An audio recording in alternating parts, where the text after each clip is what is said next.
You're listening to the Maniculum, pointing the finger at the Middle Ages. We bring you the choicest medieval nonsense, discuss and evaluate it, then pillage it for our own geeky purposes.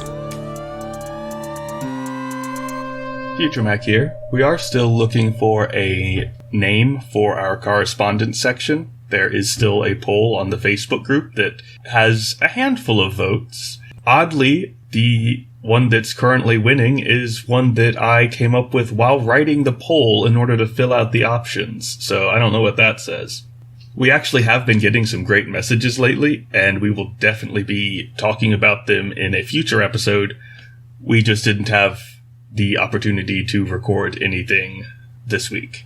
So, in summary, keep sending us messages. We love them. We will talk about them more. And if you have thoughts about what we should call our correspondence section, we're still taking suggestions, and the poll is still going. Thank you. Previously on The Toyn Vukuling. The Toyn Vukuling. I don't know, the Toyn. I just call it the Toyn because Irish is hard. So yeah, we have Cuchulainn, and he's the biggest ancient Irish hero. In terms of prominence or physical size? Prominence, but when he hulks out, probably also physical size. But otherwise, just picture like a really scrawny 17-year-old kid. Okay, maybe not scrawny because he does actually fight before he goes and hulks out, but he's 17 in this story, so he's not that big of a guy. He's in puberty. Just zits. Just picture like a gym rat with zits on his face. All right. Is basically what I'm gonna go with.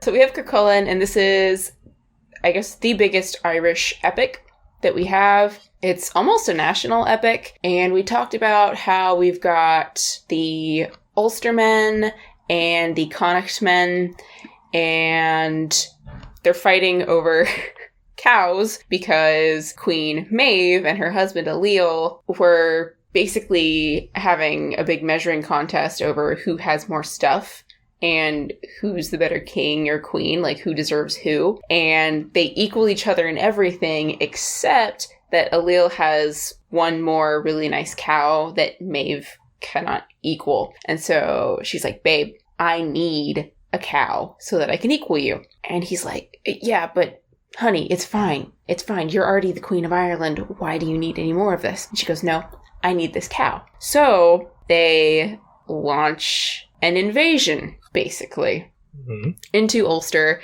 to take this fancy brown or red, depending on the translation, bull that she really wants. And meanwhile, the Ulstermen come out to fight, but they also can't come out to fight because they're plagued by this, 9 days sickness, which is basically, depending on how you want to look at it, either severe PMS symptoms or, labor symptoms, going into labor. So they can't fight because they're dealing with these symptoms. But given the fact that it says it's a 9-day sickness, and that's basically the length of PMS, I'm going to go with PMS symptoms. So basically, they can't fight because they have to deal with PMS symptoms, and they're not used to that because they've been cursed. So take that as you will.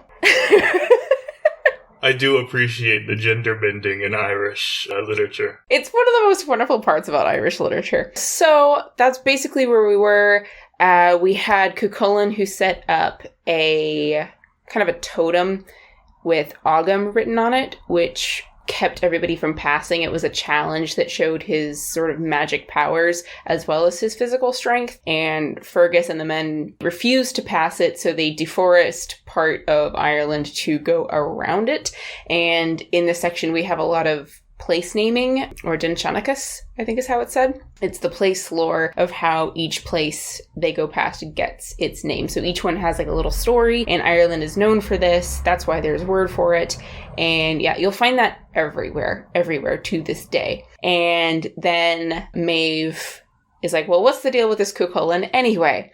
And Fergus says, well, let me tell you. And so now we're going to get into his childhood deeds, how he gets his name Cuchulainn, which means the Hound of Cullen. And then we're going to get into some of the slaughter. There's several chapters which are just titled, the death of this person, the death of that person. And so I've picked out what I think are the most entertaining, so we don't have to go through the entire Slaughterfest, but take that as you will. If you are interested, there's plenty there. So I'm using the Faraday version primarily, but there's also the Joseph Dunn version, which is a little more archaic, and they use both manuscripts, so together you get this full picture of what the Toyne is in full. Okay, so there is our recap, and with that I will jump straight into it. Again, I apologize for my butchering of the Irish names. I'm pretty good at it, but I'm not great at it. So, this section is titled, Here Are His Boyish Deeds, or His Boyhood Deeds. So, again, the Irish are very straightforward with these things. He was brought up, said Fergus, by his mother and father in Meg Murthme. The stories of the boys of Emain were related to him, for there are 350s of boys there at play. It is thus that Conquevere enjoys his sovereignty. A third of the day watching the boys, another third playing chess, another third drinking beer till sleep seizes him. So, the life of a king. There's no governing involved? It does not say that there's any governing involved. He just watches the boys, plays chess, and drinks beer. Not sure about a king who spends a third of his day watching the boys. It's not great language. I think it means watching them play sport, play at hunting, train, etc. But it's not a great translation, shall we say. I'm going to see what the other translation says, just because I'm interested. It says peeping in the windows. Watching the youths play games of skill and hurling, which makes sense.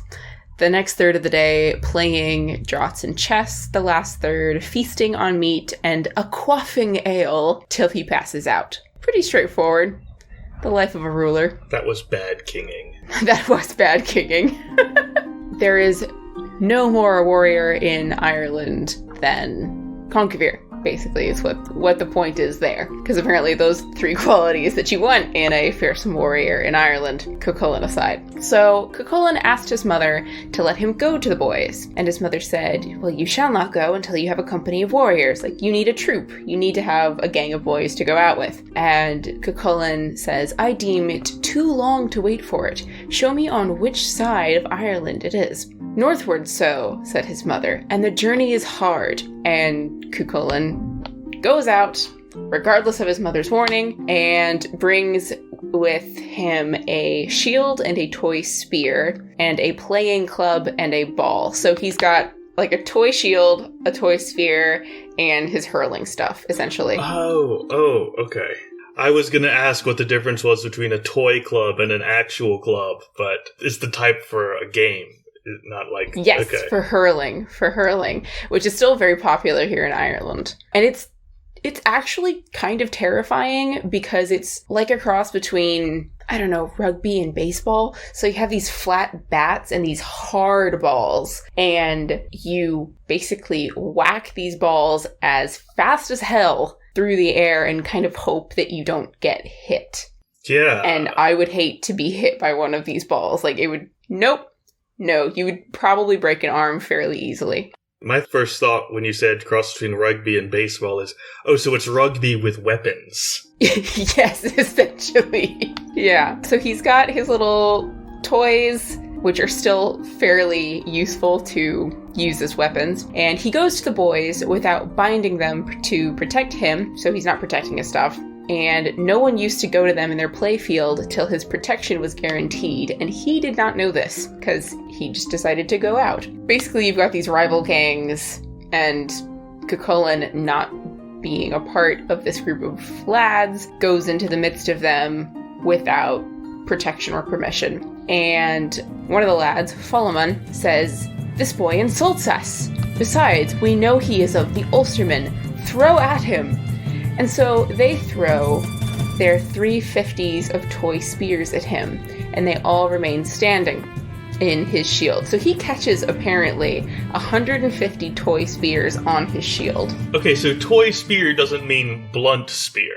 Apparently not. I don't know what the difference between a spear and a toy spear is. One says, for entertainment only. I guess, or it's slightly shorter and slightly blunter than you might actually go to war with. So that didn't work. And so then they throw all the balls, all the hurling balls at them, and he takes them, each single ball in his bosom. So apparently he's just taking it. And then they throw the hurling clubs at him because that's not enough. And he warded them off so that they did not touch him, and he took a bundle of them on his back. And then contortion seized him, and it says, "You would have thought that it was a hammering wherewith each little hair had been driven into his head, with a rising with which he arose. You would have thought there was a spark of fire on every single hair. He shut one of his eyes so that it was not wider than the eye of a needle, and he opened the other so that it was as large as the mouth of a mead cup. He laid bare from his jawbone to his ear. He opened his mouth to the jaw so that his gullet was visible. The hero's light rose from his head. What that is, I have no idea. Then he strikes at the boys. He overthrows 50 of them before they reached the door of Emain. 9 of them came over me and Conquevere as we were playing chess. So he throws basically 9 boys over to where Conquevere and Fergus are sitting. And then he springs over the chessboard after the 9 of them, and Conquevere catches him by the elbow. So this is the first instance of the torque. A couple things. I think I've heard of the Hero's Light. I want to say it makes an appearance in the Lay of Havelock the Dane, but my memory is you may be right. not serving me well. We may have to do that at some point and find out. Yes, definitely. Second, that thing with the eyes, it sounds like you're describing Baelor. Baelor? Yeah, he's another Irish myth guy, isn't he? He had the one big eye. I don't know. Spell his name? Balor. Oh, he looks like a Balrog. Shocker. Ooh. Yeah, I know. Big shocker. He's a leader of the Fomorians. Oh, and he's got like one big giant eye. Yeah. Oh. No, this is different because in this one eye gets really small and the other one like gets huge, and then basically his mouth falls open. So he's basically turning himself inside out is what Cuchulainn is basically doing. What? He hulks out. This is what I mean by him hulking out. So this is his, it's been translated in different ways. It's been translated as warp spasm or warp or torque. It is not a pretty look either way. But we do see this come up again. But basically we're saying that this has happened to him since he's been a kid. Man, all of these pictures of Baelor are making him a cyclops.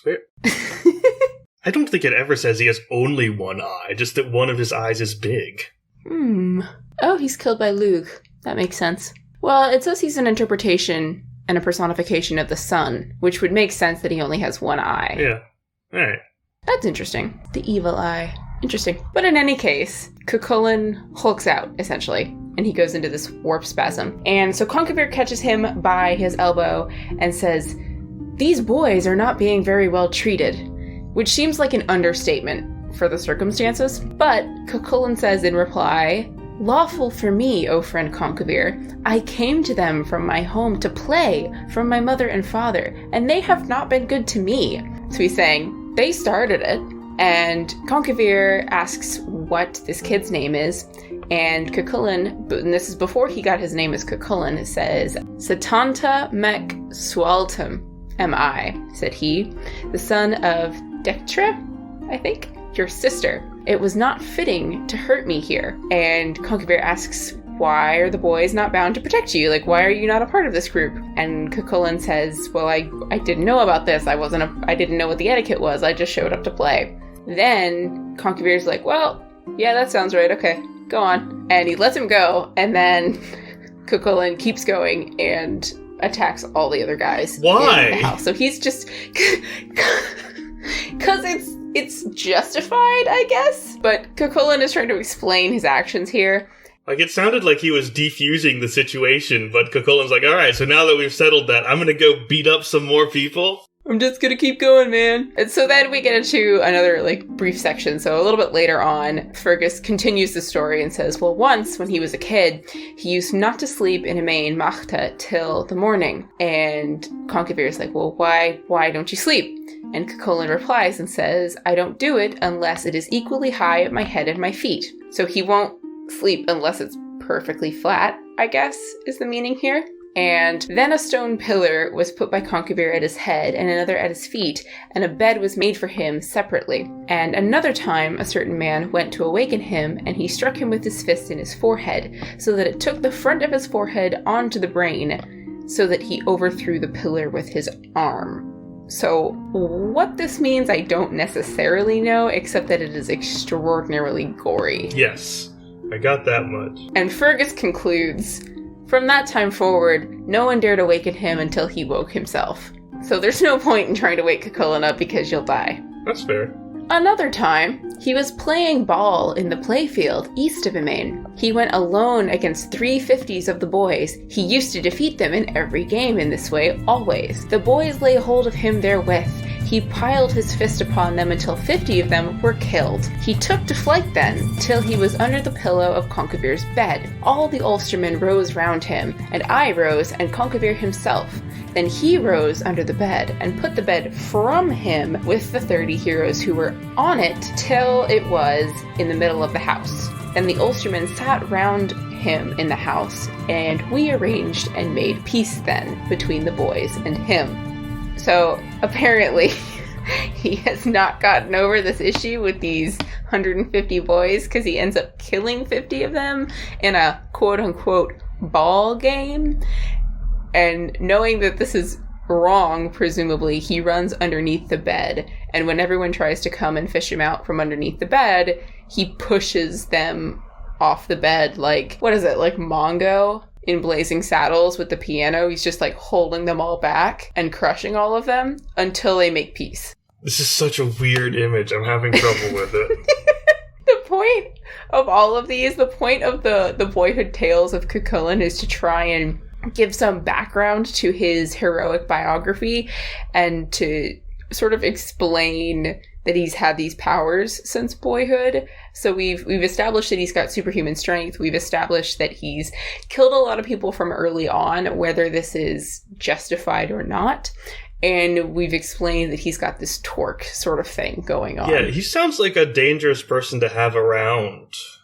Yeah, which most heroes are, and this is the theme that I really enjoy about some of the older ancient heroes. Like, the more you read into them, the more you realize they're not good people. Odysseus is not a good person. Cuchulainn is not a very good person. Achilles, not a good person. What is his name? Eik Skallagrimson? Not a good person. Yeah. Not a good person. Egil, yeah. It's how it's spelled, but not how it's pronounced. Beowulf, and so not a good person. Exactly, yeah, Beowulf, not a good person. And so you've got all of these heroes who are not good people, but are the stereotype. They're the figure that is upheld in their society of who you want to be. And so what do we take from this? Like, how do we talk about the hero? And then on top of that, actually, Professor Powell gave us this assignment in undergrad was, okay, is Beowulf a hero or a monster? How does that work? What is the integration there? Because at some point, all heroes have to face their own monstrousness or are in some way monsters so that they can defeat other monsters. And at that point, once they become monstrous, they're outcasts of their own society. So the hero undertakes the role of almost being a scapegoat. So it's a lauded position, but it's also kind of a curse. And so we literally see that when it comes to Cuchulainn in this instance with his warp spasm. And it ends really badly for him. Spoiler. You either die a hero or you live long enough to see yourself become the villain. So anyway, that's one of the themes that I'm really interested in exploring more, is there's a fair number of heroes in these myths that aren't good people, and why do we laud them is the question. But regardless, we've had this boyhood deed, and so they make peace with the families of these boys who've been killed. And then we get to another little episode. Where is it? So another time, the Ulstermen were in their weakness, which is to say, they're going through whatever illness, curse, they're PMSing. And they can't fight. So wait. Is it ever explained why they have, like, why the whole clan has PMS every month? It's not necessarily explicitly said. There's a separate tale that says it's a curse of the goddess Macha, who imposed it after being forced to race a chariot while she was pregnant. So she's like, y'all are going to pay for this. I'm going to give you all PMS. So it is sort of a woman's punishment. Yeah, I've heard of Macha. So apparently that's where that comes from. So they are in their weakness, so to speak. And Fergus says, there was not among us weakness on women and boys, nor on anyone who is outside of the country of the Ulstermen, nor on Cuchulainn and his father. So this doesn't affect boys, it doesn't affect children, it doesn't affect women, it just affects grown men. And only the ones who were there at the time. Yes. And so no one dared to shed their blood, for their suffering springs on him who wounds them. So if you hurt one of these guys, you inherit the curse. That's pretty cool. Yeah. So it's pretty nice. It carries on. 3 times 9 men came to us from the Isles of Fairche, I think is how you say it. It's Faiche. They went over our back court when we were in our weakness. The women screamed in court. The boys were in the playfield. They came in at the cries. When the boys saw the dark black men, they all take flight except Cuchulainn alone. He plies handstones and his playing club on them. He kills 9 of them, and they leave 50 wounds upon him, and they go forth besides. A man who did these deeds when his 5 years were not full, I don't know what that means, it would be no wonder that he should have come to the edge of the boundary, and that he should not have cut off the heads of the yonder 4. What? I don't know. This section confuses me because what does it mean that these men are dark black men? I don't know. Are they nefarious? Are they black skinned? Are they painted black? I don't know. I'm going to assume it's hair. It could be. Let me see what the other translation says. The other translation just says swarthy. Oh. So it could be like Tolkien using the word fair, meaning tall or beautiful to look upon, and not actually like fair-skinned, but I don't know. So swarthy or dark, or however you'd like to interpret that. So in any case, these guys steal into the court, attack the women, and the only person to defend them is Cuchulainn, because the other boys run away, and most of the men are in their weakness. And Fergus says he did this... Oh, okay. He did this at the close of... He did this at the close of 5 years after his birth. Oh. So he's apparently 5 years old when this occurs. And then he says, okay, now he's 17 years old, so we should expect great deeds of him, because if he did that when he was 5, then, he's doing a lot more now. Was he also 5 when he was at the, with those 350s of other boys? I don't know. It doesn't tell us whether those are in order or not, but given that all the other boys, it does talk about the boys running away. So whether this is the same troop of boys, I don't know. Whether it's in order, I don't know. But at this point, he's killed 9 intruders and at least 50 other boys in a quote-unquote ball game of hurling. Right, so 9 enemies and 50 people who happened to be nearby. Yes. Over the course, between his being 5 and 17, he's done this. Mm-hmm. This is not a good success rate. I don't want him around. No. He is not a great kid. So then we get to what his name is, how he gets this name. The slaying of the Smith's Hound by Cuchulainn, and the reason he is called Cuchulainn. Again, the Irish stories are very straightforward in how they name these things. So, Conchobar hears about Cuchulainn, he sees Cuchulainn growing up, and says, come with me to this feast, because I want you to be my guest. And Cuchulainn says, well, I haven't had enough play yet, but I'll come, because he's a cheeky little apparently. They all go to the feast. Cuchulainn is the man hosting the feast and says, do you expect anyone to follow you? Conchobar says, no, just us. And he did not remember the appointment with his foster son who was following him, because Cuchulainn is now adopted by Conchobar. He's his foster son, which is fairly standard at this time. It's pretty normal for high-ranking noblemen to adopt in younger men of prominent families and raise them as foster sons. Right, fostered system. Yeah. We saw that in our Thanksgiving episode. Yes, we did. Guthrither was being fostered.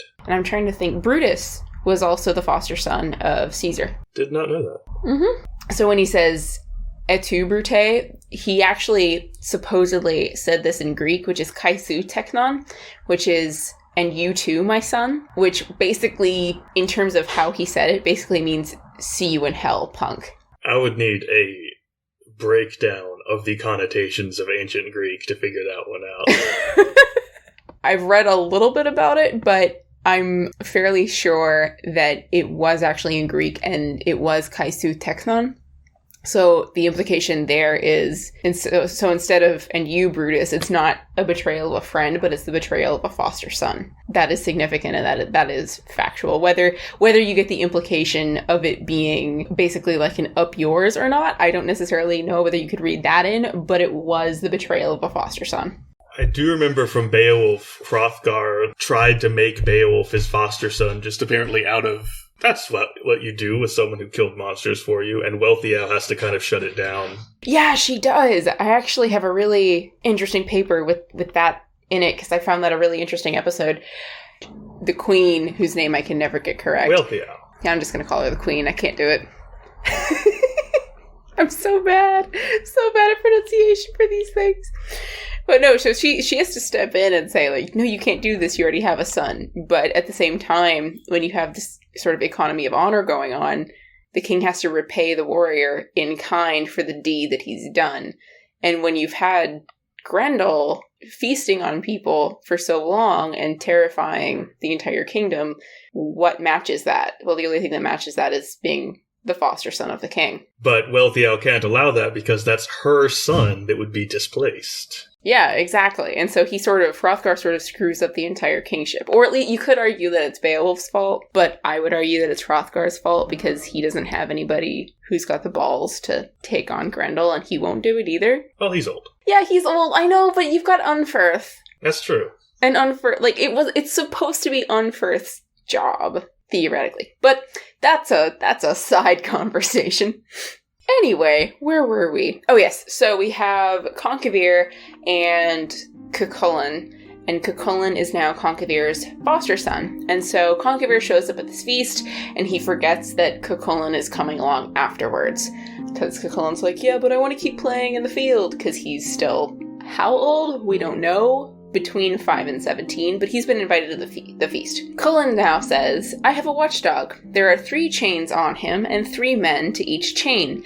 Let him be slipped out of his chains, because of our cattle and stock, and let the court be shut.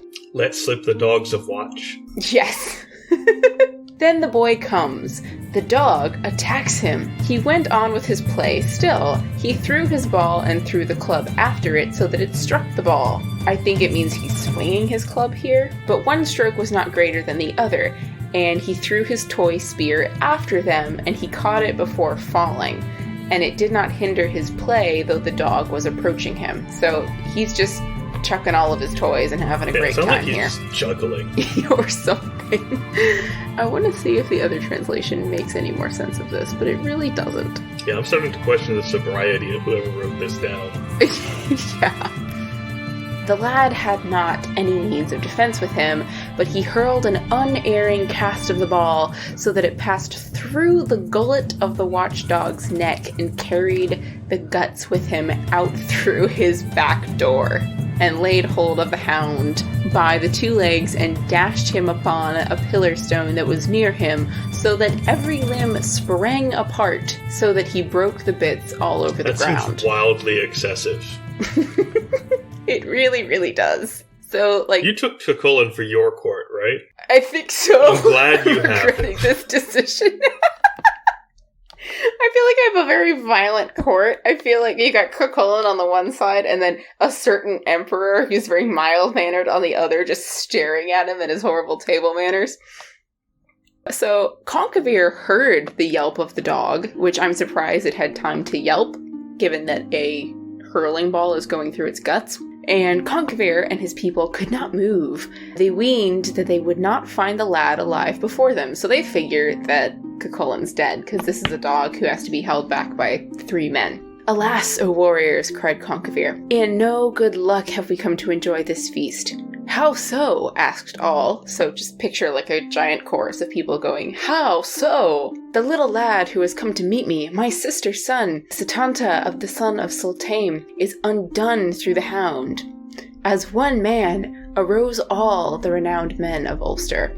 Through a door of the house was thrown wide open, and they all rushed out in the other direction, out over the palings of the fortress. But as fast as they all got there, faster than all arrived Fergus, and he lifted the little lad from the ground on the slope of his shoulder and bore him into the presence of Conquebir. And they put him on Conquebir's knee, and a great alarm arose amongst them that the king's sister son should have all but been killed. And when Cullen came out, he saw that his slaughterhound was in many pieces. He felt his heart beating against his breast, and he went into the house. "Welcome thy coming, little lad," said Cullen, "because of thy father and thy mother, but not welcome is thy coming for thine own sake." So he's basically saying, like, you're welcome here, but you've really screwed this up.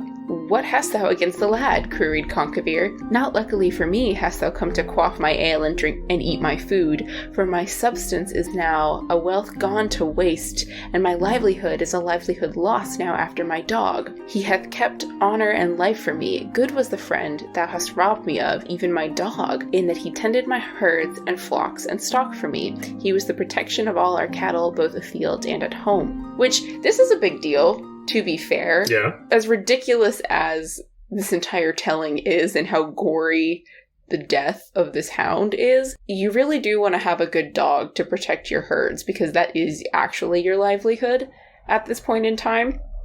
So Cullen's upset here is completely well warranted, but so is Conquebir's joy at his foster son not being dead. Conquebir is not good at things.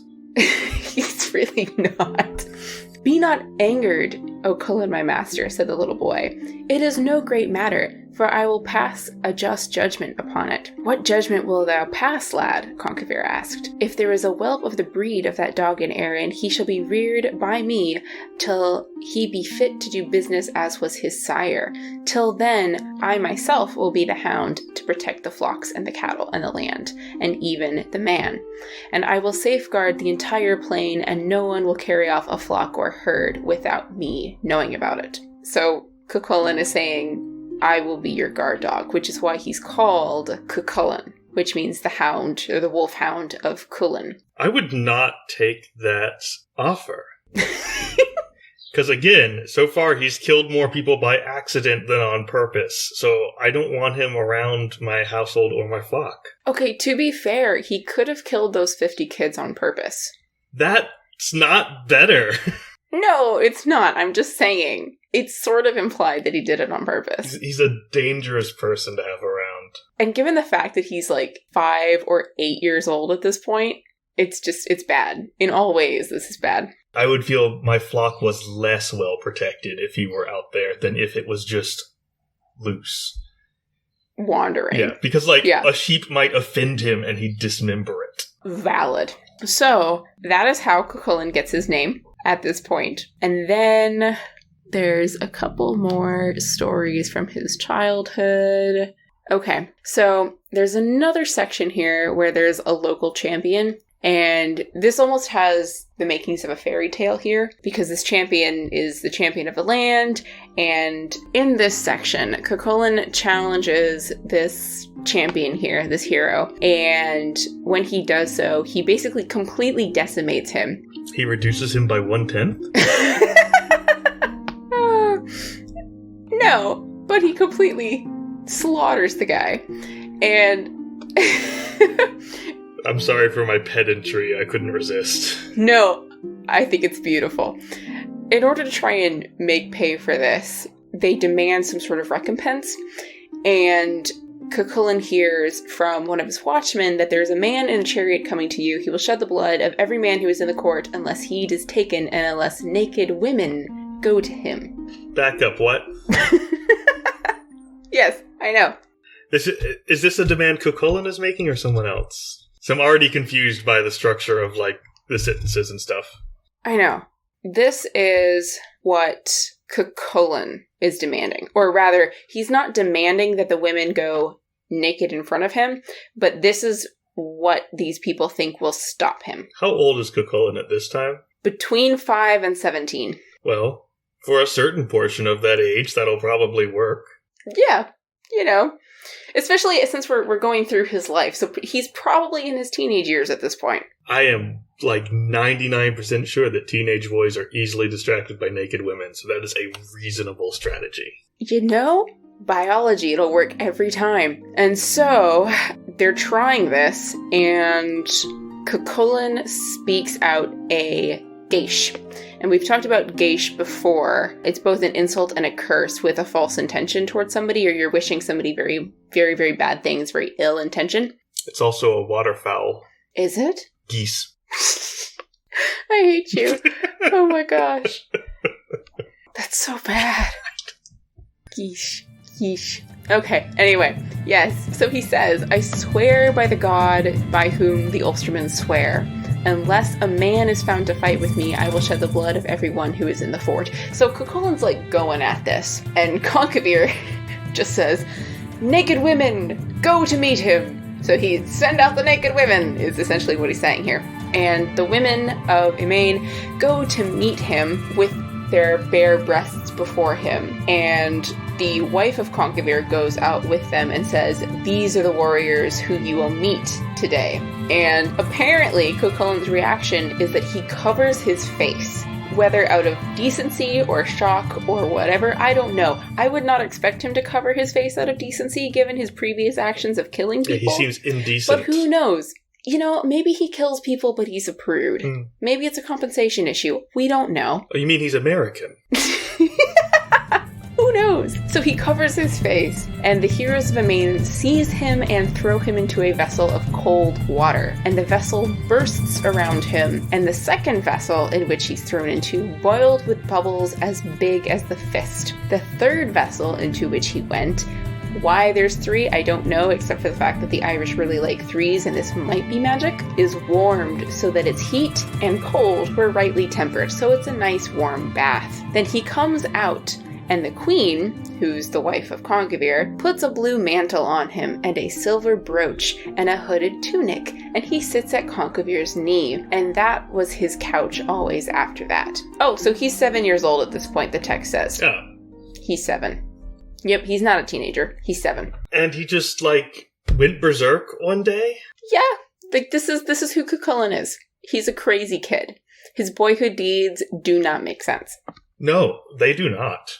So now we kind of jump back to the main text, and we now have a section called The Death of Orlam. So now we're starting to get into the sections of the deaths. This section begins with another place name. So they've come to a new place, the army's marching forward, and Cuchulainn overtakes the charioteer of Orlam. So not Orlam himself, but the charioteer of Orlam, who is the son of Allil and Maeve. So this is the son of the king and queen.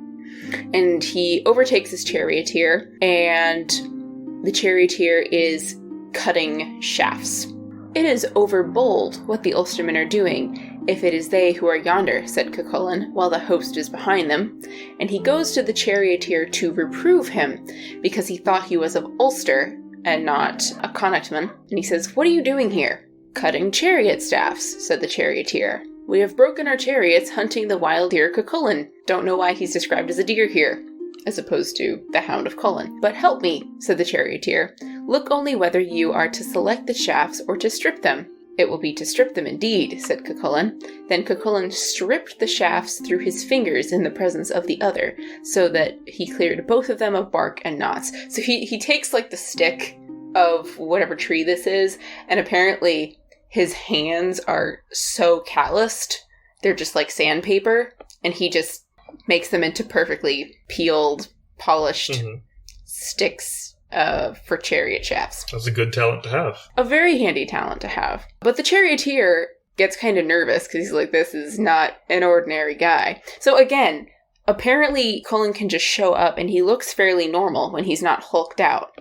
He's just a 17-year-old. And so the charioteer gets really nervous about this because he knows this isn't normal. And he says, this cannot be your proper work that I put on you.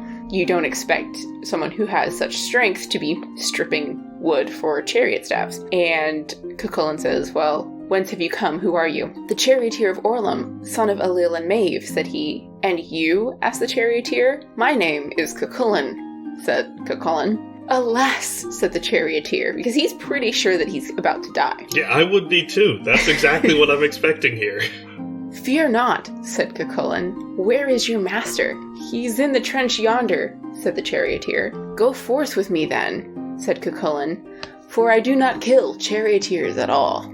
Now hold on a minute, because this is really wholesome, until you get to the next sentence, which reads, Cucullin goes then to Orlum, kills him, cuts his head off, and shakes the head before the host. Then he puts the head on the charioteer's back, and said to him, Take that with you, said Cucullin, and go to camp, and if you do not go, a stone will come to you from my sling. And that is the death of Orlum. Cucullin has a strange sense of ethics. He won't kill the charioteer, because the charioteer is like the messenger. You don't kill the messenger unless the messenger doesn't do what you want. And then you kill the messenger. Well, the stone kills the messenger. The stone kills the messenger. But it sort of makes sense in terms of you kill the warrior and not the chariot driver. I guess. That sort of makes sense. You don't kill the servant, you kill the warrior. But at the same time, it's kind of arbitrary.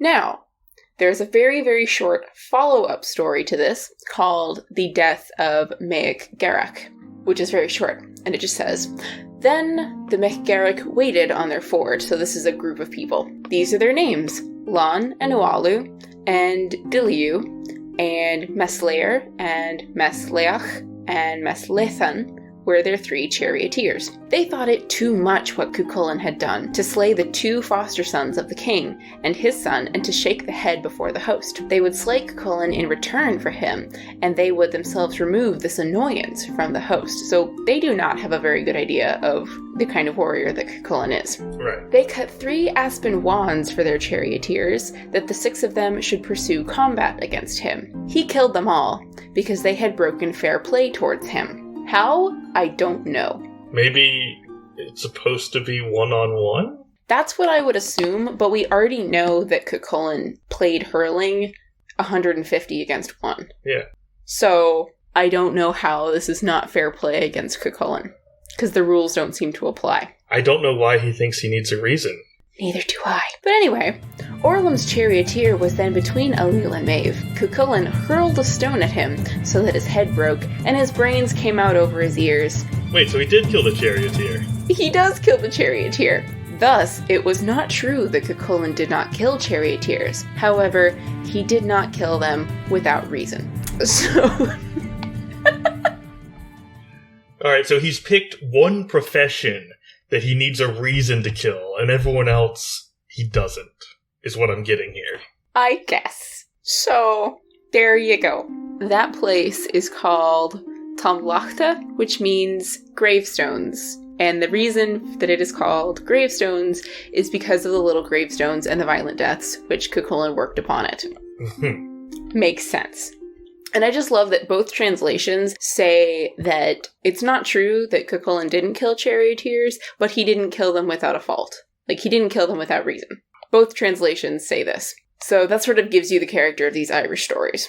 Yeah. There's a couple more deaths, but we're going to get down to one entitled The Death of Lochu. In a stunning turn of events, Cucullin killed no one from the Sal Ind Orthi, which I don't know where that is. It has a question mark in brackets next to it, so I don't think the translator knows where that is either. Maybe it doesn't exist, and that's why he didn't kill anyone from there. Yeah, who knows? But it's in Canal territory until they reached Cooling. Cucullin was then threatening that when he saw Maeve, he would throw a stone at her head. That was not so easy to him, for it is thus that Maeve went and half the host about her, with the shelter of shields over her head. So, Maeve has learned from this charioteer's death that she is going to have half of her army carry their shields above their heads and over her, so that Cucullin cannot hit her with a stone and kill her. She could just stay indoors. Well, they're an army on the march. There's no indoors to stay in. Find a building. You're an army. You can take one.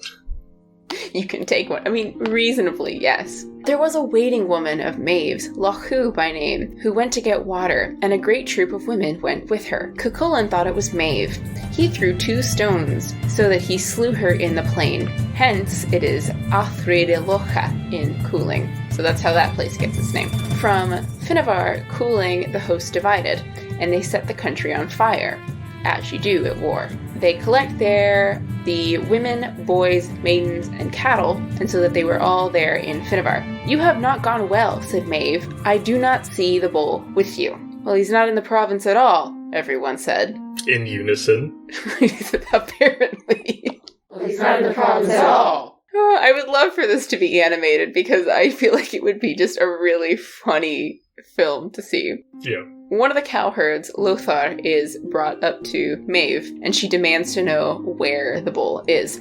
I have a great fear to tell it, said the herd, as in the cowherd. Mm-hmm. The night, when the Ulstermen went into their pains, or their weakness, or whatever, he went there 320s of heifers with him, so that he is at the black quarry of Glengat. Go, said Maeve, and carry a withe between 2 of you. And... what's a withe? I don't know. I want to say it's like a stick. It is. Like a withy willow. I've not heard this phrase. Really? It's like a, basically it's a staff. Well, okay, it's not a staff.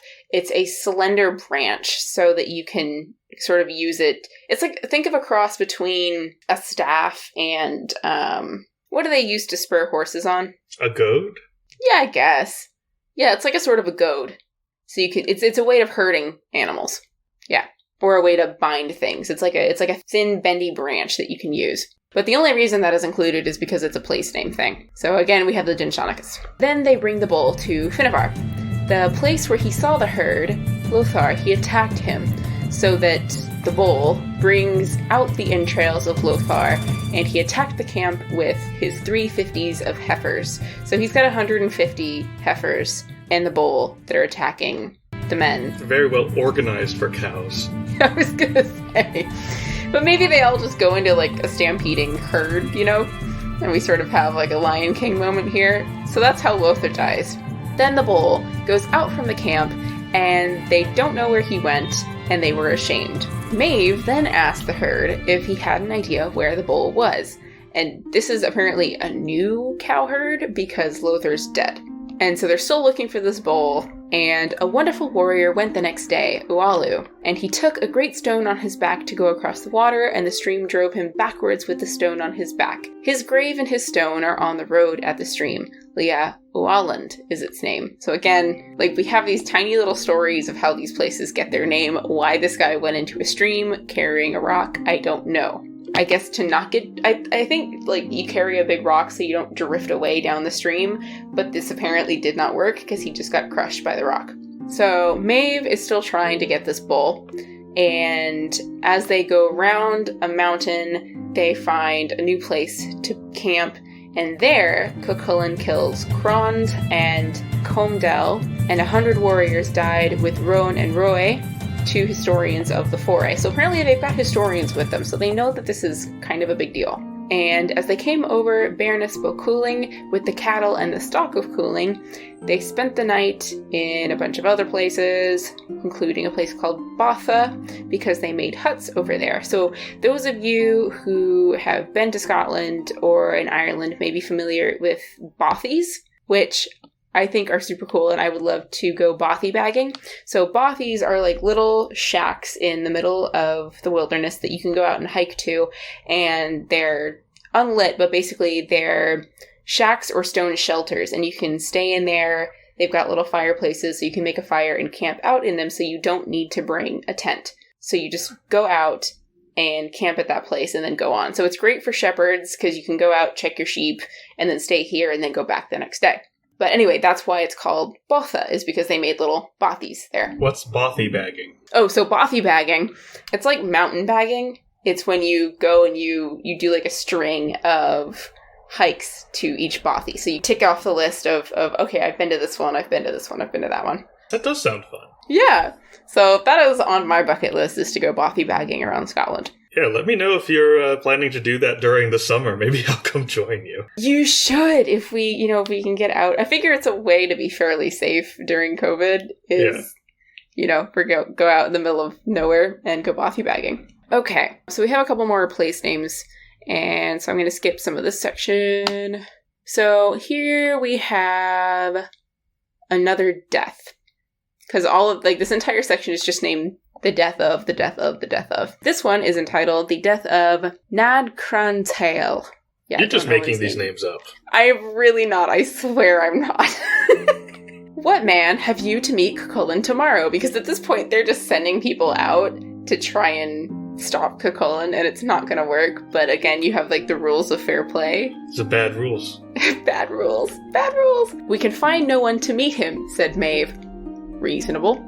Yeah. So let's have a peace until a man can be sought for him. Whither will you send to seek that man to meet Cuchulainn? Said Alil. Well, there's no one in Ireland who could be got, unless Croy MacDair can be brought, or Nad Crantail, the warrior. Croy will not come, said one of his followers. He thinks enough of his household has come, so go and try the other guy, because this guy's not doing it. And so they go and they try and get Nad Crantail. As are the rules of fair play, one of the messengers goes to Cuchulainn and says, hey, Nad Crantail is going to meet you tomorrow, and it's unlucky for you, because you're not going to be able to withstand him. And Cuchulainn's response is very blasé, and he just says, that doesn't matter. That is just his response. That does not matter, said Cuchulainn. So, I was expecting him to kill the messenger, so that's a step up. It is a step up, So, Nad Crantail goes the next morning from camp, and he takes 9 spits of holly, sharpened and burned. So he's got stakes. I'm going to kill Baldwin. Yeah. Now Cuchulainn was there catching birds. I don't know why.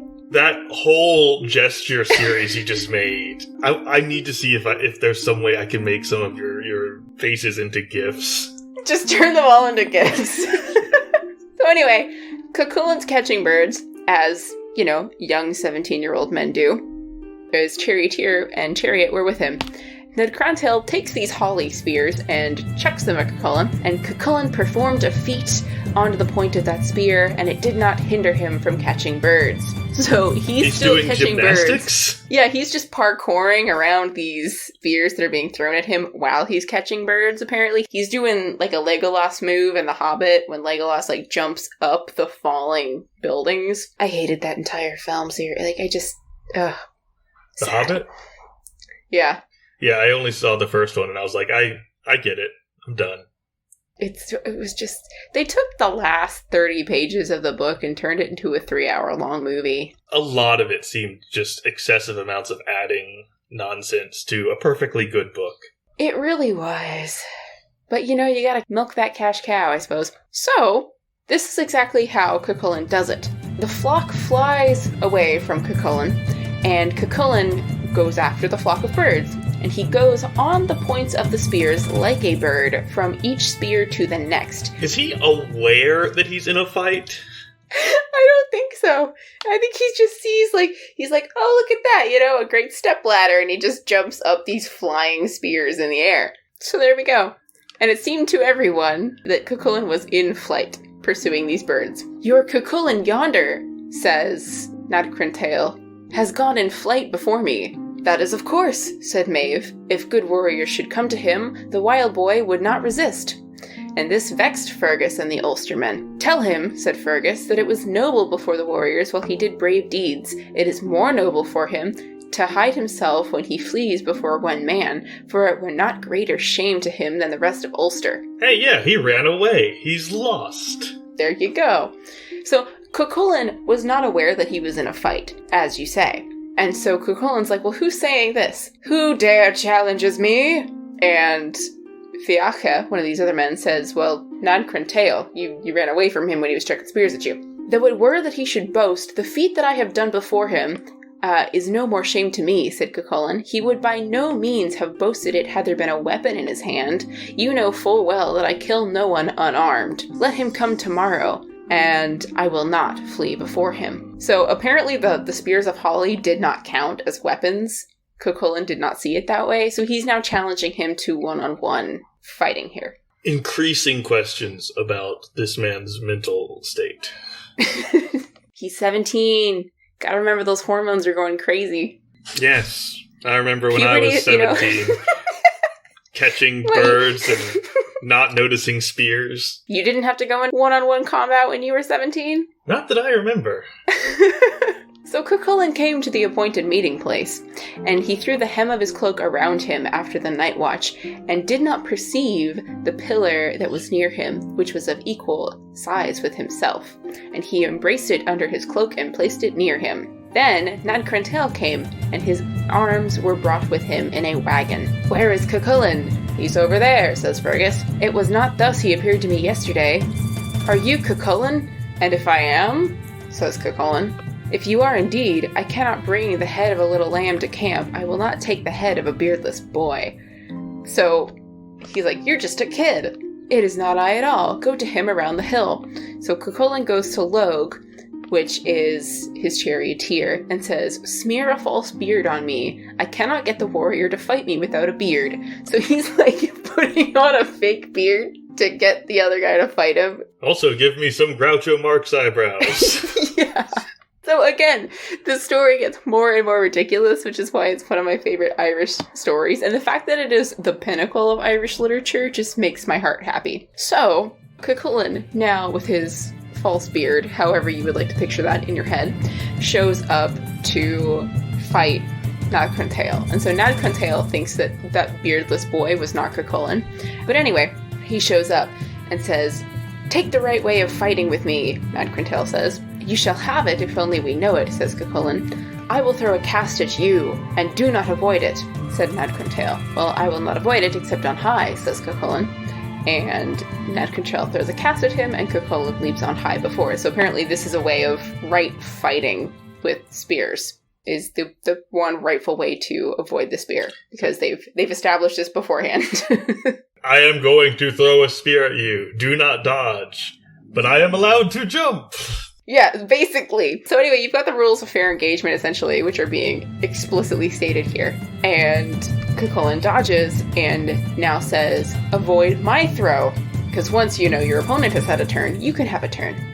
And Cuchulainn throws a spear, but it was on high, so that from above it alighted in his crown and it went through him into the ground. "Alas, you are the best warrior in Ireland," said Nad Crantail. "I have 24 sons in the camp. I will go and tell them what hidden treasures I have, and I will come that you may behead me, for I shall die if the spear is taken out of my head." So, the spear has gone through his head and impaled him in the ground, and he can't really move and take the spear out of his head. Like, it's just gone through his head, and so Nad Crantail, with the spear in his head, goes back to camp, and everyone came out to meet him. He's Phineas Gage. Oh wait, no, I am, the spear has not gone necessarily through his head. The spear has impaled his head and taken his head off. What? The reason I know this is because Nad Crantail goes to camp, and when everyone comes to meet him, they say, "Where is the madman's head?" So, his head is detached and pinned to the ground. Yes. But his body is walking back to camp. Yes. What?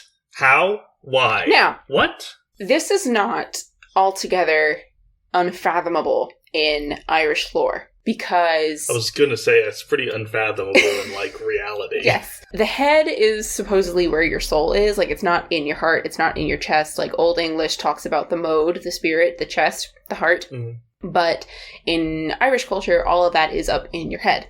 So your head can get taken off. And, Cuchulainn's beheaded people before. And he holds their head up. And that is a way of gaining power over somebody else, is by beheading them and killing them. Yep, you've got a lot of power over someone once they don't have a head. Yes, both physically and spiritually and, socially. So, Nad Crantail has said, okay, if you're a really good fighter, I will get you these things from my sons. And he has to fulfill that, essentially. So this is an instance of the revenants that we've seen in some of the Norse sagas. The body has to go back and finish what it needs to do, but the head is still impaled. So there's this weird instance of the body needing to do what it's been set out to do because, one, it's been stated that it needs to be done, and also because Cuchulain's spear has gone through the head. And so that's like Cuchulain's intention towards his enemy. And so if you literally have someone else's stick in your head, you have to do what they want you to do. So that's sort of what's going on here. And there are other instances in Irish lore where heads are cut off and they continue to speak. They continue to prophesy afterwards. Like, you have to destroy the head. And that's why, is it Glaumer? Where he cuts off his head and puts it underneath his butt, essentially, to keep him from coming back. He does that with Carr the Old, at least. Grettir does. I think he might also do it with Glaumer. Right. Yeah. And this is in part why, because this entire world at the time has this really big issue with stopping the head from coming back, because the head still has power even after death. So that's why this little instance is here. And it illustrates Cuchulain's spiritual power and magical power as well as his physical power. So not only is he the best warrior, he's also the best magic user, in a sense. So that is what this episode is talking about. And then I think the last little section I have here is called The Death of the Boys, because we haven't had enough boys being killed in this episode already. So the boys of Ulster had consulted in Eamon Macha. Wretched indeed, said they, for our friend Cuchulain to be without help. So these are the same boys who Cuchulain apparently killed 50 of beforehand. Like, this is still his troop. A question indeed, said Fiacha. Shall I have a troop among you and go and take help to him therefrom? So 350s of boys. Again, we have this like threefold 50 thing. It's 150, so it's sort of like the long 100 that we've talked about before. It's just a big troop. They go with their playing clubs, and that was the third of the boys of Ulster. And remember, the boys of Ulster are not affected by these pains, so they can actually go out and help. Right. And Alil sees them and says, a great host is at hand to us over the plain. And Fergus looks at them and recognizes them and says, they're armed with lacrosse sticks. Yes, essentially, yes. It's like, oh, those are the boys of Ulster. They must be here to help Cuchulain. And Alil says, let a troop go against them without Cuchulain's knowledge, for if they meet him, you will not withstand them. Which makes sense. If you come face to face with Cuchulain, you gonna die. So 350s of the warriors go to meet them. So this isn't a fair battle. It's 350s against 350s. And they fell by one another so that no one escaped alive from the abundance of the Troy Thistlia toll. Hence it is the stone of Fiachra, for it is there he fell. Sense. And Alil, kind of realizing that this is not working, just sort of says, well, I need to make a plan. You gotta appreciate the Irish straightforwardness in this saga. I keep saying saga. It's not a saga. It's an epic. So I'll try and catch myself on that one. Or call me out on it when I do it. I've honestly noticed you doing that before, and I was just like, I guess Irish tradition might have sagas. They really Zoe don't. Probably knows I what just she's talking about. This is me conflating the terms. There's a bunch of different epics, and there's a bunch of different folk tales, and there might be a term for it, but I don't recall it at the moment.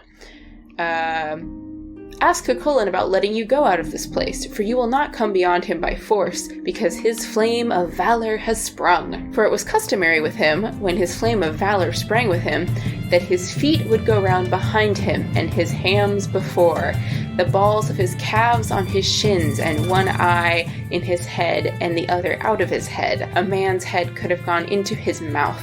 Every hair on him was as sharp as a thorn of hawthorn, and a drop of blood on each hair. Question. Yes. If one eye is out of his head, where is it? It's like hanging out of his head. Oh, yeah. Okay. So it's like one's popping out of his head. Like, you know those really stupid cheap glasses that have springs and like the eyeballs that come off? Yep. That's what I picture. Yep. So he's got one eye out of his head and one that's like going in. And so this again is his torque, which is occurring to him. And he doesn't recognize comrades or friends. And so he'll kill anybody. So you just have to let the man hulk out. So that is the death of the boys, because when 150 go against 150, they all die. So now all of Cuchulain's But on both sides? Okay. So now they are all dead. There's a couple more feats of Cuchulain where they basically go through instances of what he does in his torque. So these are the episodes that I wanted to get through, and we basically have deaths of people, Cuchulainn killing people, and kind of establishing Cuchulainn's weird character, and establishing that nobody can stop Cuchulainn. And the reason that we need this episode, and the reason that we need all of this backlog, is because next time we're going to get into the gods. So in the next episode with the Toyne, the gods are going to come in. The first god that comes in is going to be Morrigan. Lugh also comes in as well, which is his... Surprised she isn't already here. I know, you would think. But no, so the Morrigan is going to pop up because at this point, somebody needs to stop Cuchulainn, and it ain't going to be immortal. So that will be for next time, because I didn't want us to get too bogged down in all of the death tales, because it can get a little bit long. So hopefully this week will be kind of a shorter episode, and then we can get into the gods popping in next time. So there we go. Right. That is the series of deaths that occur in this second section. So there's a lot of place names going on here. And I do have a couple notes on the magic that's going on, which I thought would be interesting to discuss. So one of those is the druids, because we talked about the Ogham Stone last time and the role of the druids last time. And then we also had the sorceress that Cuchulainn gets with at the beginning of the story. Mm-hmm. And so the Druids were sort of the leaders of the pre-Christian Irish religion belief system. And they had three primary roles, which were the File, which is the poet, the Fed, the prophet, and the Drui, which is the priest. And that's where they get their name, is Druid, comes from the word for priest. All three of these roles overlap. The reason that this is very important is because while we have instances of Druids within the saga, there's also a great emphasis on the heroes of these stories being a part of this tradition as well. I'm pointing at you because you said saga again. Dang it! No! This is what I get for really enjoying the sagas too much. In this epic. It's an epic. Beowulf's an epic poem. This is an epic poem. Yes, but my point is, in fact, that it is an epic poem. There is poetry involved. So the magic of the story of the Toyne and the magic of the main characters in the Toyne is that they fill the roles of poet, prophet, and priest. So Cuchulainn, when he puts up that little Ogham Stone and speaks the verse, he is invoking magic through the power of the poet, the poetry, the prophecy, and the geish, which he conjures that we talked about, of how he's going to kill everybody before he's turned away by the naked women, and the role of the priest by invoking all of these forms. And also the fact that he is sort of a demigod because his dad is Lugh, who is one of the gods of the Tuatha Dé Danann. So I thought that was an interesting note. In Anne Ross's The Pagan Celts, she notes... the symbol of the severed head, and especially the talking head, was particularly powerful since the Druids held that a man's soul was housed in his head. So we talked about that. But it is, as Ross says, the seat of the soul, the essence of being.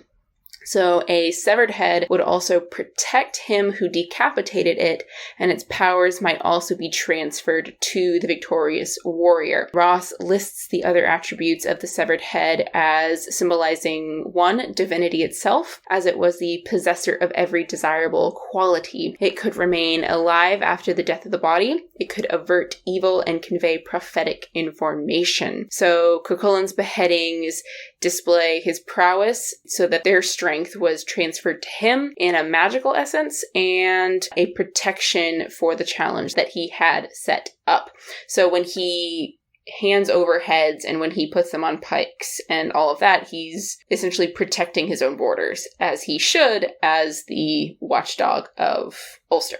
And those are the primary notes that I have here. So yeah, a lot of this is just the Dinshanicus, the place wisdom, the place lore of what's going on, and the importance of the head and the beheadings and the comparisons to like the berserkers and the other traditions that we do have in sagas and other epic poems. Fair. That's what I've got. Yes, so that is what I've got for this episode of The Toyne. Hopefully a little shorter than last time, because I know last time went pretty long. It's all right. I think we were in the right area of length this time. Good. Yes. Though we do still have segments to do. I was going to say, shall we jump into our segments here? We shall. All to brass. Okay, best death. Well, there's a lot of deaths. We have. We've got a lot of deaths in this one. I appreciate the I don't kill charioteers except when I do business. I was going to say that one's really good. The only other one I could think of was the beheading, when your man just gets shafted through. That's right. And then his That body was goes good. back, and everyone's like, where's his head? His head is gone. And like, I think that one was the best.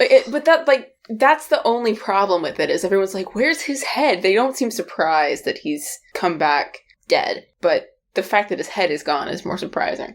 Gonna make it hard for him to explain what he's doing there, too. Exactly. Like, how are you going to get all the goods to Cucullin if you don't have a head to explain it with? Oh, man. Okay. D&D game. You could always use the naked women tactic, I guess. Could. I think that depends on your group. Depends on your party. Specific Yeah. one. Yeah. You know, make sure that you have everybody's okay with what level you want to play at there. But, you know, you could always have scantily clad women coming out, I suppose. Or, you know, you could just have women coming out instead of an army. Yeah. You know, who are not dressed up in battle gear. So adapt as you will for that one. There could be an interesting problem for the party to solve in the form of a murderous child. That's very true. That's very true.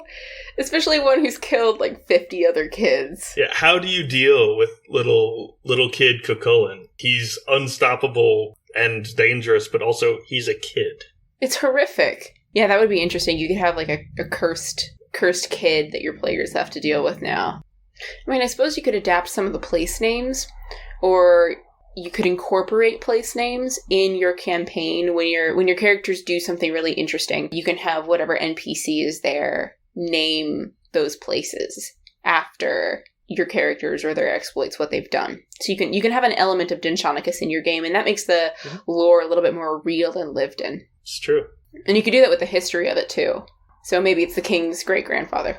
I feel like it's kind of common in, at least in the campaign settings I've seen, for things to just like, we're going to name the major like roads and rivers and cities and basically name them at random, because that's how we do it in America, is stuff just has random names. But if it's a setting that people have lived in for a while, like more than just a couple hundred years, then there can be like, oh, we call this ford, you know, Two Stones Ford, because of that guy who accidentally killed himself with stones in the ford. Exactly. And it's one really easy way to make a world seem very much more lived in, is if you have a place that does have a name, then you have to have a backstory for how it got that name. And generally at this point, in most ye old fantasy settings, shall I say, the history is not that old. So you're going to have a lot of oral history, especially in smaller towns. So it's going to be like, oh yeah, you know, so-and-so's great-great-grandfather did this one thing at that one place, and that's why the town is called whatever. And you can still like use like a random table or something to make the names, but then you have to fill in the backstory. Yeah. Yeah. I was trying to think of the equivalent of a backronym, but I was coming up empty. Oh, I like that though. I think backronym is just great. Back formation. No, that's linguistics. Ooh, I like that. I don't know. That kind of thing. Definitely. And you can do that with people too. Like Cucullin is named Cucullin because he's the Hound of Cullen. Like that's not this kid's name. So you can have big warriors or important people just be called, you know. Well, it's like Dwayne "The Rock" Johnson. He's known as The Rock, and you know who you're talking about. So you can have characters like that. It's like, oh, well, why are they called the Hound? Why are they called whatever? It's because they have that backstory. So that's another way you can incorporate that. Anything else? Talking heads. Talking heads. Talking heads are always great. That's a great way to like give a quest too. And plus, then your characters have to carry around a talking head. Yeah, that's true. which could be great fun. That could get pretty fun, especially if like, oh, I can't see, like move it over, and so you have to move the head over and deal with that. But place names, yeah, Dinshanicus is kind of the big one there. How many ages hence shall this our lofty scene be acted over? in states unborn and accents Echoes yet in modern unknown. culture. Yes, echoes in modern culture. Yeah. Do we have any here? I mean, Dinshonicus. Yeah, there you go. The place wisdom, the place names, because a lot of these place names still exist, whether they've been, I'm going to get the word wrong, Anglicanized. Got it. Whether they've been Anglicanized or not in Ireland in particular. Did I get it wrong? Dang it! What is it? Anglicized. Anglicized. Whatever. Yeah, because Anglicans Anglican are is the religion. church. Oh, kill me. It's been such a long week. Oh my gosh. See, this is what I get for reading about, like, demons and stuff all week. Is it's like the Protestants and the Anglicans or the Catholics. And, the English came into Ireland and they changed all the names into English names, is my point. Anyway, whether they're still in Irish or whether they've been changed, the place wisdom is still there. So I'm trying to think of some American examples, but American names don't tend to be like that in the US, at least. I mean, it's like you said, we sort of just name things haphazardly. There are a bunch that are just kind of warped from something that Comes from another language.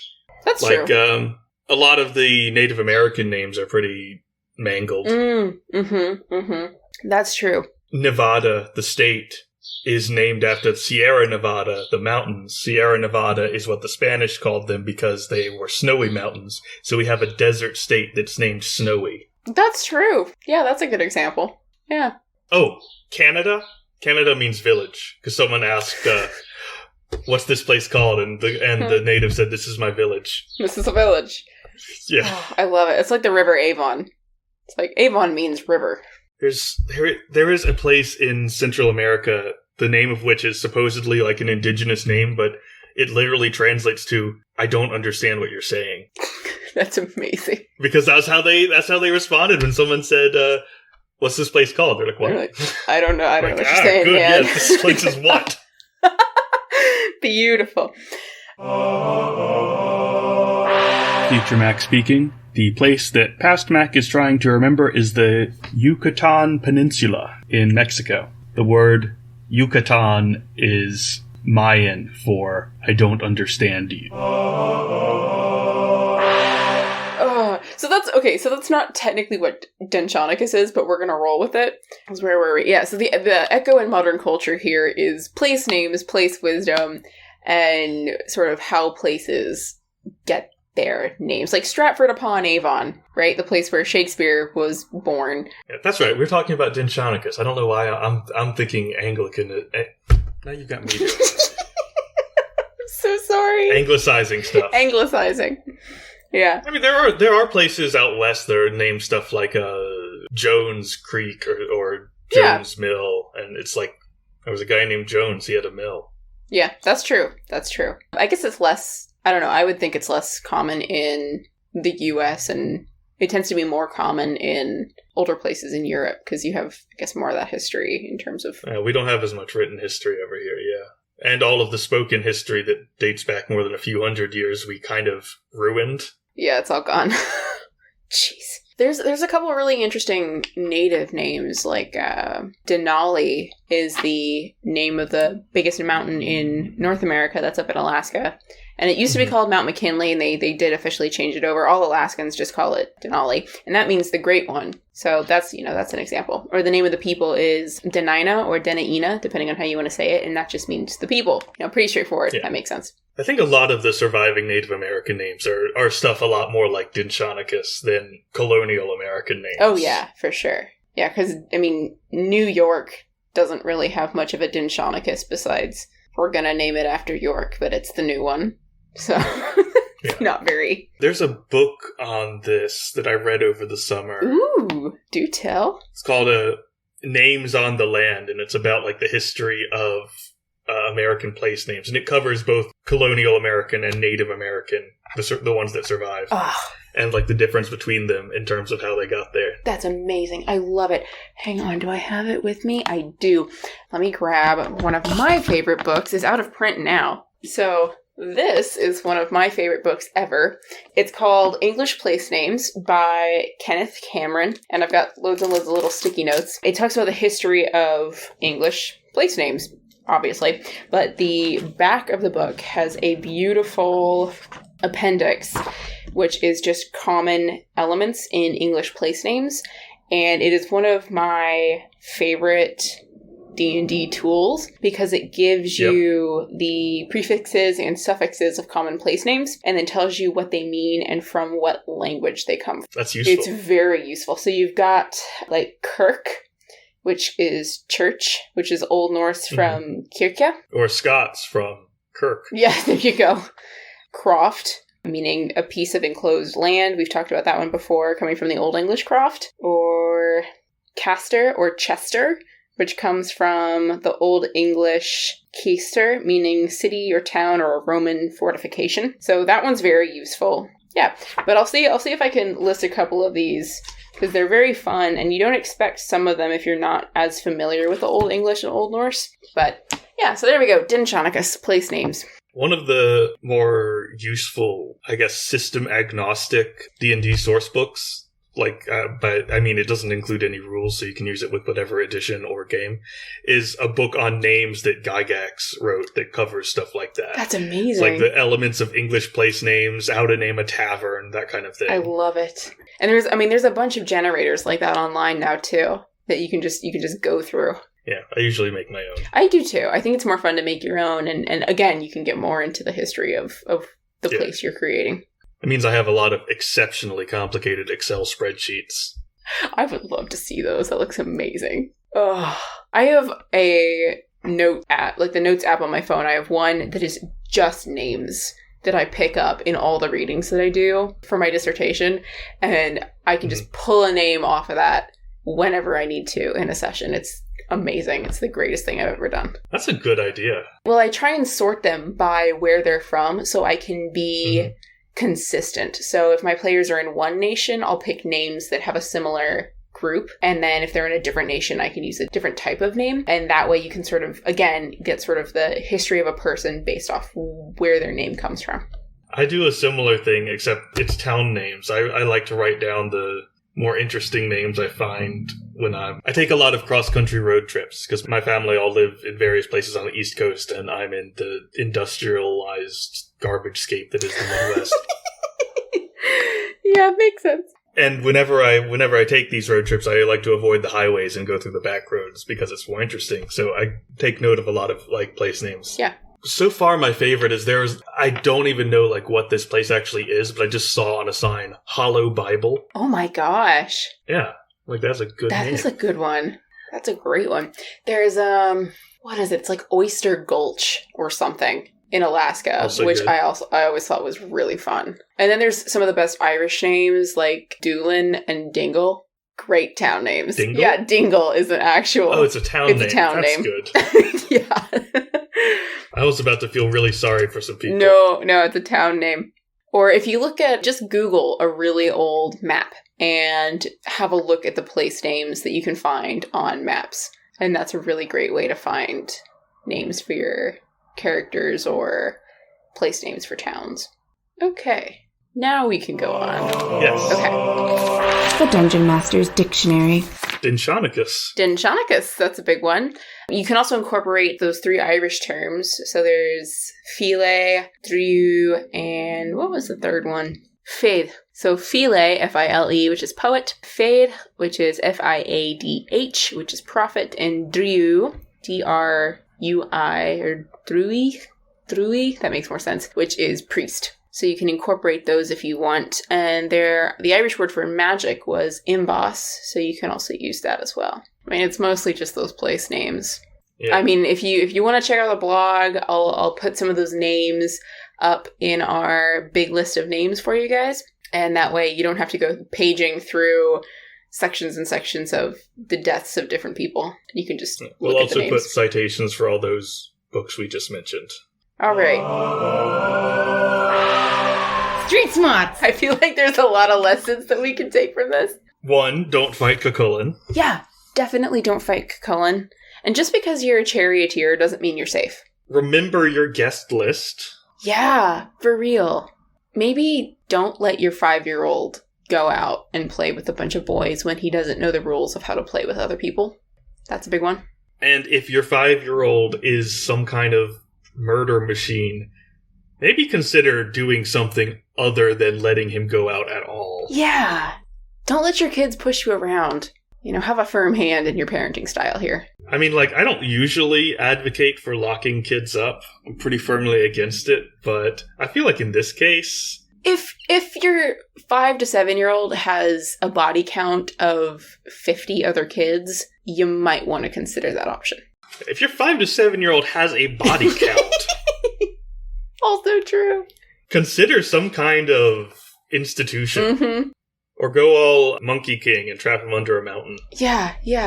Because honestly, that character, the Monkey King, is who Cucullin reminds me of. Occasionally, he's just like a terrifying force of nature. Yeah. No, you're not wrong. That checks out. Also, if your kid randomly starts hulking out, that might be a sign. Yeah, that's a sign of something. Yeah. Talk to a professional. Yeah, talk to your local priest, talk to your local leech, whoever you have on hand. Just get it checked out. To be clear, when we say priest, that is a broad category. You could also talk to your local shaman or witch. Yeah. And it's just as good. All encompassing here. I mean, I feel like that's pretty much the street smarts here is don't cross Cucullin, and please just don't go to war over a cow. Just please don't do it. Yeah. Like this whole thing did not have to happen. Also, cows are better organized than you think. Yeah. Be aware. Like if you are looking for a bull, please don't get stomped on. Like this is nothing else to say to that. Just bulls are dangerous, especially in Be massive aware herds. of cows. Yeah, be aware of cows. Just generally. Yes, I feel like that's a good rule of thumb in all situations. Be aware of cows. Have you ever heard of Kulning? Kulning. Yes, that's that cow calling thing, right? Where they Yeah. It works. All right, I've heard of it, but our listeners might not have, so please explain it. So Kulning is basically like an ancient Swedish Nordic herding call it's similar to yoking, which is Y-O-I-K, which is another form of singing.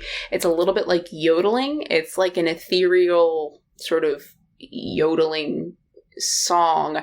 It's very beautiful. I think it's very haunting that women would traditionally use to call home or call in the cattle. And I was out in Waterford a couple weeks ago when we were back in lower levels of lockdown visiting a friend, and there's loads of cow pastures out there.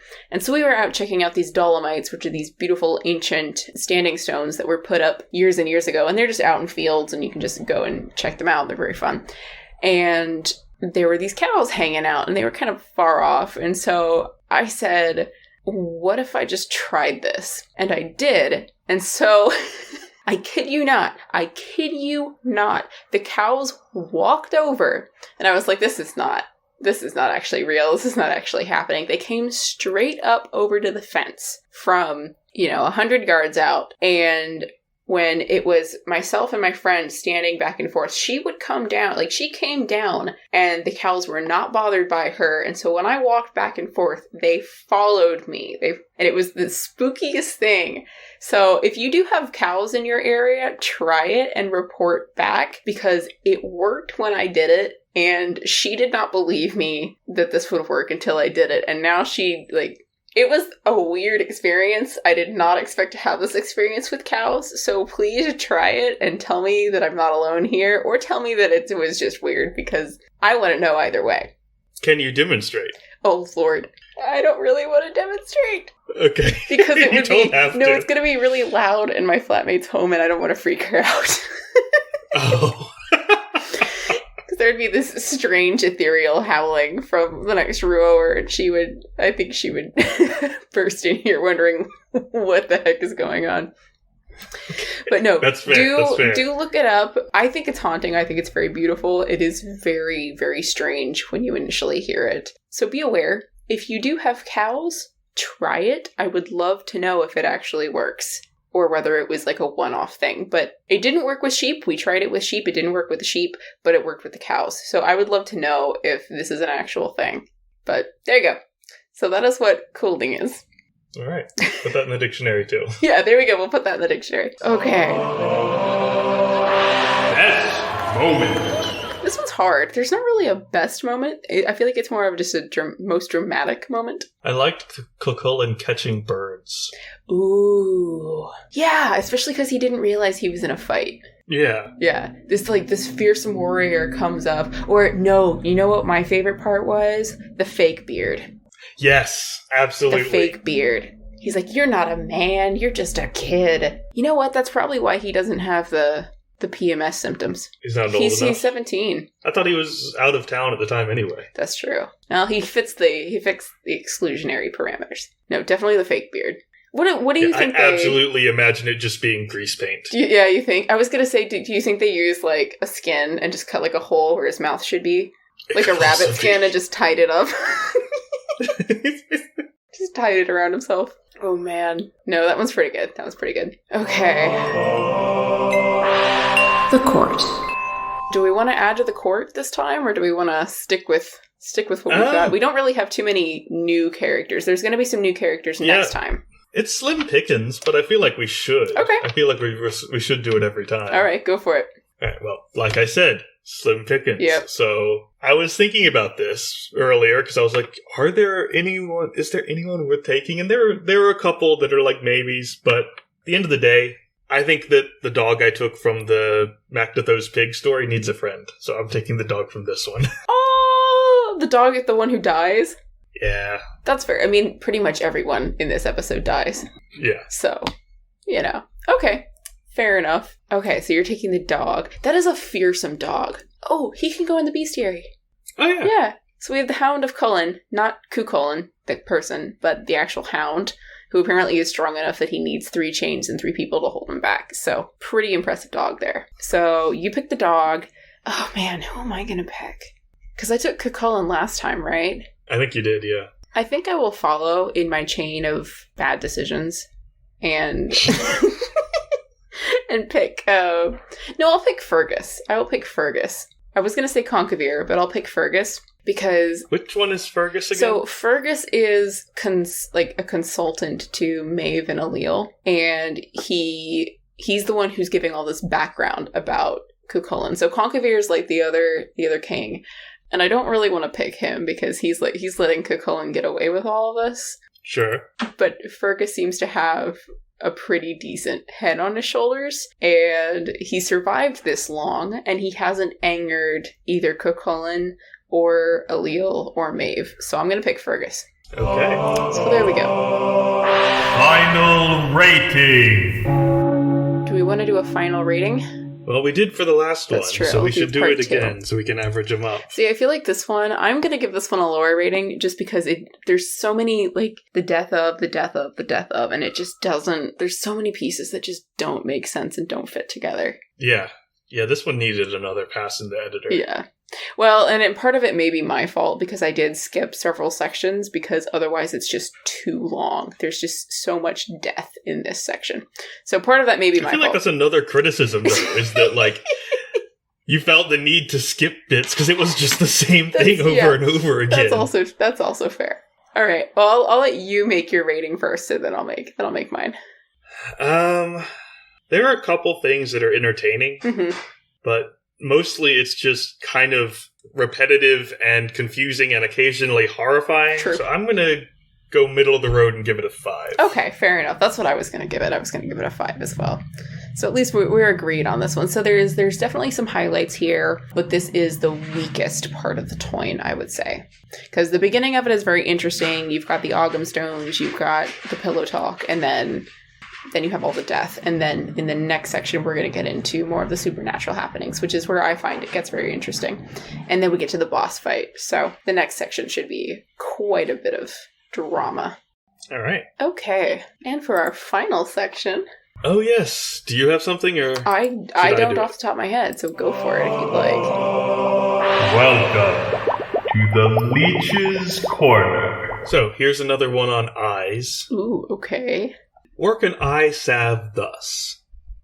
Take nut kernels and wheat grains, rub them together, add wine, strain through a cloth, then apply to the eyes. For acute pain and ache of eyes, mingle well crumbs of white bread and pepper and vinegar.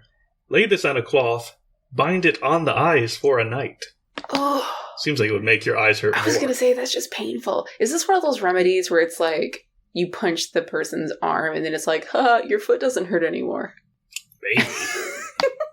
That's a brutal one. Thus shall a man work an eye salve. Okay. Take the nether part of strawberry plants and pepper, pound them well, put them on a cloth, bind them fast, lay them in sweetened wine, make somebody drop 1 drop into the eyes. I like the emphasis on make somebody, Yes. because it feels like it's going to be very difficult.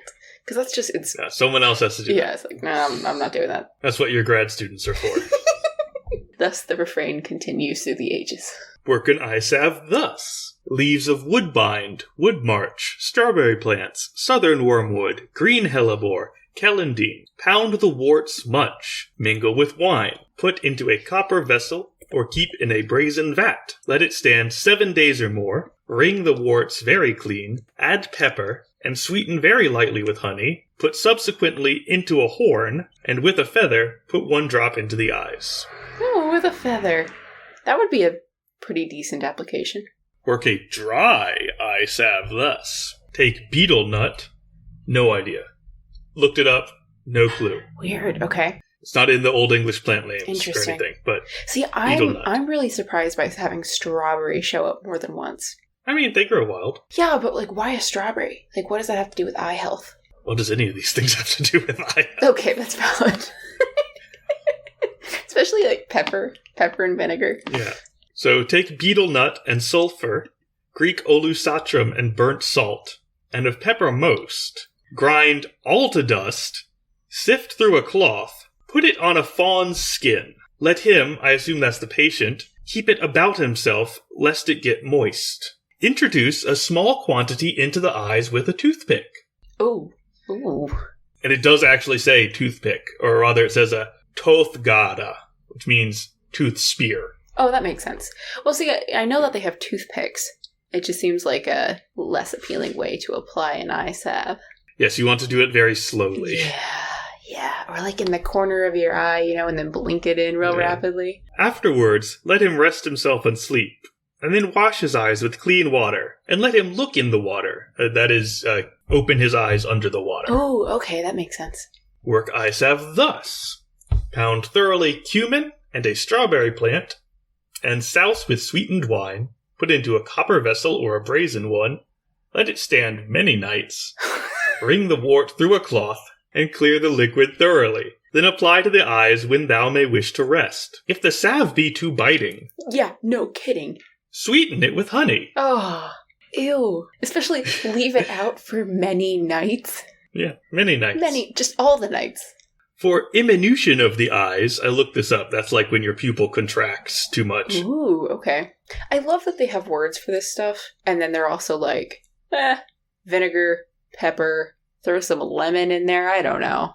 Like, Right? ugh. Take olusatrum, mingle with spittle, anoint the eyes outwardly, not inwardly. That checks out. And that's the end of our eye salve Ooh, advice. amazing. For some reason, spittle makes sense to me, but I'm not sure why. I'm not sure why that was the part where you're like, oh yeah, you can spit in someone's eyes, that'll help. I mean, I would rather like use my own spit to clean my eye than put vinegar in my eye. It does not specify that it is the patient's spit. Okay, that's valid.